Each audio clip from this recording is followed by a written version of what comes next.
நண்பர்களை நீங்கள் பார்த்து கொண்டு இருப்பது உங்கள் கௌசிகா ரிவ்யூ. சரி வாங்க வீடியோக்குள்ள போய் என்ன நடக்க போகுது அப்படின்னு சொல்லிட்டு பார்த்தீங்களன்னா, நம்ம வெண்பா குட்டி இருக்காங்களா, அவங்க இருந்து போயிட்டு அந்த சாமியார் எதனா சொல்லுவாங்களா, அந்த சாமியாரோட அருளால் எப்படியாவது திரும்ப நம்ம மல்லிக்குள்ளே என்ன இருக்குது, மல்லியம்மாக்குள்ளே மல்லியம்மா நம்மளை விட்டு போயிடுவாங்களா, அவங்க போகாமல் இருக்கிறதுக்கு என்ன பண்ணணும். மல்லியம்மா கொஞ்ச நாளாகவே சரியில்லை, மல்லியம்மா ரொம்பவே கோபப்படுறாங்க. இதுக்கு முன்னாடி என்னை விட்டுட்டு போகிறதுக்கு இதே மாதிரி தான் பண்ணாங்க, ஒரு பிரச்சனையில் மாட்டின்னு இருந்து அதே போல் தான் திரும்ப பண்ணிட்டு இருக்காங்க. எனக்கு என்னமோ பயமாக இருக்குது, அந்த சாமியாரை பார்க்கலான்னு சொல்லிட்டு நம்ம வெண்பா குட்டி போய் அந்த சாமியாரை பார்க்க போகிறாங்க. போன இடத்துல அந்த சாமியார் இல்லை, இதனாலே பதட்டமாயிருந்தாங்க. ஒரு பக்கம் என்ன பண்ணுறது ஏது பண்ணுறதுன்னு சொல்லிட்டு அழுந்துட்டு ஓடி வராங்க. அந்த சமயத்தில் நம்ம அதான் அந்த கெட்ட கேரக்டர் இருக்கார்ல, அவள் வந்துடுறாங்க. யாரா அப்படின்னு சொல்லிட்டு பார்த்தீங்கன்னா, அதுதான் நம்ம விஜய் இருக்கார்ல, அவரோட மச்சினிச்சுறாங்க. அவ எதுக்கிட்ட வந்தா நிஷா அப்படின்னு சொல்லிட்டு பார்த்தீங்கன்னா, அவள் வேறு எதுக்கு வரப்போறா சொல்லுங்க பார்க்கலாம். கரெக்டாக நம்ம வெண்பாவை தூக்க வராங்க. திடீர்னு நம்ம விஜய் வந்து நிஷா அப்படின்னு சொல்லிட்டு ஒரு சவுண்டு விடுறாங்க. உடனே அவள் ஓரம் போயிடுறா. என்னடா நடக்குதுங்க அப்படின்னு சொல்லிட்டு ஒரு பக்கம் ரெண்டு பேரும் உருணிப்பாக ஒருத்தரை பார்த்துன்னு இருக்காங்க. நம்ம மல்லி ஒரு பக்கம் வெண்பான்னு கதறி அந்த பக்கம் ஓடி வராங்க. வந்த உடனே விஜய் திட்டிடுறாரு, புள்ளிய கடை பார்த்துக்காம என்ன வேலை உனக்கு, நீ கொஞ்ச நாளாக ரொம்பவே ஒரு மார்க்கமாக இருந்த அப்படின்னு சொல்லிட்டு நான் நினச்சிருந்தேன். ஆனால் புள்ளிய இந்த அளவுக்கு ஏர்லெஸ்ஸாக விட்டுட்டு அடுத்து என்னை விட்டுட்டு போகலான்னு சொல்லிட்டு நீ முடிவு பண்ணிட்டு இருக்க, நீ விட்டு போகிறதுனா கூட போயிரு.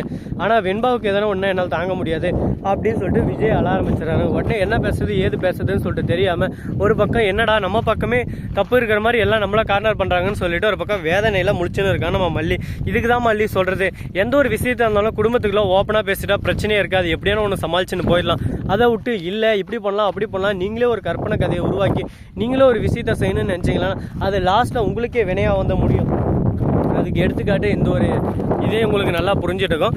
அது மட்டும் இல்லாமல் நம்ம வெண்பா வந்து மல்லியை ஓடி போய் கட்டி பிடிச்சிறாங்க. அம்மா என்னை மன்னிச்சிருங்க, நான் தான்மா நீங்கள் சாமி கும்பிட்டு போது ரைட்டாக போயிட்டு அந்த சாமியாரை பார்த்துட்டலான்னு சொல்லிட்டு போயிட்டேன். நீங்கள் கொஞ்ச நாளாகவே சரியில்லைம்மா என்னன்னு சொல்லிட்டு தெரியல, அப்புறம் நீங்கள் என்னை விட்டு போயிட்டீங்களான்னு என்னால் தாங்க முடியாது, அதனால தான் நான் கேட்டுனலான்னு சொன்னேன். ஆனால் அந்த சாமியார் அங்கே காணும் அப்படின்னு சொல்லிட்டு சொல்கிறாங்க.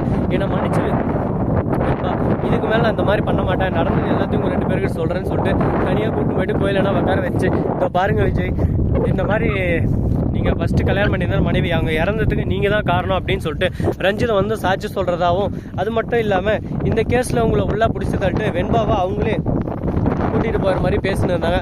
ஆனால் அந்த கேஸ்லேருந்து நான் உன்னை காப்பாற்றுறேன், இதுக்கு மேலே அந்த கேஸ் திரும்ப வராது அப்படின்னு சொல்லிட்டு என்கிட்ட வாக்குறுதி கொடுத்தா ராஜேஸ்வரி. அது மட்டும் இல்லாமல் இதுக்கு நீ என்ன பண்ணுன்னு சொல்லிட்டு பார்த்தீங்கன்னா, நான் விஜய் விட்டு போயிடணும், விஜய் விட்டு விலகி போயிடணும், டைவர்ஸ் பண்ணிவிட்டு அப்படி நீ போயிட்டேன்னா அந்த கேஸ்லேருந்து விஜய் நான் காப்பாற்றிடுறேன் அப்படின்னு சொல்லிட்டு எனக்கு வாக்குறுதி கொடுத்தாங்க.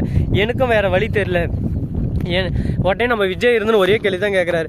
அவ்வளோ நேர்மையானவளாக இருந்தா என்கிட்ட போய் சொல்லி சொத்தவே எழுதி வாங்கிக்க மாட்டா, அவளோட காரியம் உன்னை பிரிக்கணும், அடுத்து வெண்பாவையும் என்னையும் பிரிக்கணும், நம்மளை எல்லாரையும் அழிக்கிறது தான் அவளோட நோக்கமே. அவள் அதுக்கப்புறம் எப்படி சந்தோஷமாடுவா, என்ன பேசுகிற மல்லி நீ முட்டாள் மாதிரி பேசின்னு இருக்க, அவள் சொன்னான்னு சொல்லிட்டு ஒவ்வொரு ஆளும் சொன்னான்னு நம்பரை பார்த்தியா நீ, அவள் வாயை திறந்தாவே பொய் தான், பொய்யிலோட அரசினாவே அது ராஜேஸ்வரி தான், அவள் சொன்னான்னு சொல்லிட்டு நீ நம்பிட்டு வரைய.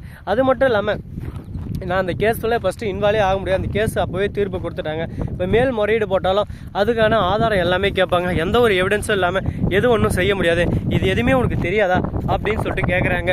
உடனே நம்ம மல்லி திருன்னு முழிக்கிறாங்க. ஒரு பக்கம் என்னடா நம்மளை வச்சு கேமை முடிக்க பார்த்துட்டாங்களோ அப்படின்னு சொல்லிட்டு பயத்தில் நடுங்கிறாங்க. இதுக்கு தாங்க சொல்கிறது, எந்த ஒரு விஷயமா இருந்தாலும் தீர விசாரிக்கணும், தீர ஆராயணும். எந்த ஒரு விஷயத்தையும் ஆராயாமல் விசாரிக்காமல் நம்ம பாட்டுக்கு நாமளே ஒரு முடிவு எடுத்தால் லாஸ்ட்டில் அது இப்படி தான் குட்டியை போய் தள்ளி விட்டுரும் நம்மளை. சரி போனது போச்சு ஆனதாச்சு, இதுக்கப்புறம் என்ன பண்ணலாம், இதே போல் பிரச்சனை வருமா வராதா, வேறு எதனா பண்ணலாமா அப்படின்னு சொல்லிட்டு பார்த்தீங்கன்னா நிறைய விஷயங்கள் நிறைய மாற்றங்கள் கொண்டு வரணும். கண்டிப்பாக எதனா ஒன்று நடந்தால் மட்டும் தான் நம்ம ஜெயிக்க முடியுங்க. எதுவுமே பண்ணாமல் நான் ஓடினே இருக்கேன், எனக்கு இன்னும் வெற்றி கிடைக்கலையே, வெற்றி பற்றி நான் தொட்டுருன்னு சொல்லிட்டு நினைக்கிறேன் ஆனால் தொட முடியலையே அப்படின்னு சொல்லிட்டு நீங்கள் புலமினக்கிறதுல ஒரு யூஸில் ஒரே தாள் நின்று நீங்கள் என்னதான் ஓடணும்னு சொன்னாலும் ஓட மாட்டீங்க. ஆனால் கண்டிப்பாக நீங்கள் ஓடி முயற்சி பண்ணால் கண்டிப்பாக இலக்கை தொட்டுருவீங்க. அதுபோல் தான் நம்ம மல்லி இலக்கை தொடுவாங்களா தொட மாட்டாங்களா, என்ன நடக்க போது ஏது நடக்க போது, நம்ம விஜய் வெற்றி கனியை பறிப்பாரா பறிக்க மாட்டாரா அப்படின்ற ஒவ்வொரு விஷயத்தையும் நீங்கள் உடனுக்குடன் தெரிஞ்சுக்கணும்னு நினைக்கிறீங்களா, அதுக்கு நீங்கள் பண்ண வேண்டியது நம்ம சேனலை சப்ஸ்கிரைப் பண்ண நண்பர்கள் சப்ஸ்கிரைப் பண்ணுங்கள், லைக் பண்ணுங்கள், ஷேர் பண்ணுங்கள், டிங் பெல்லை தட்டி விட்டு போங்க. அப்போ தான் நாம போடுற அடுத்தடுத்த வீடியோ உடனுக்குடன் வரும். மிக்க நன்றி, தேங்க்ஸ் ஃபார் வாட்சிங், டாடா, see you, நன்றி, வணக்கம், வந்தனம், வருக தருக.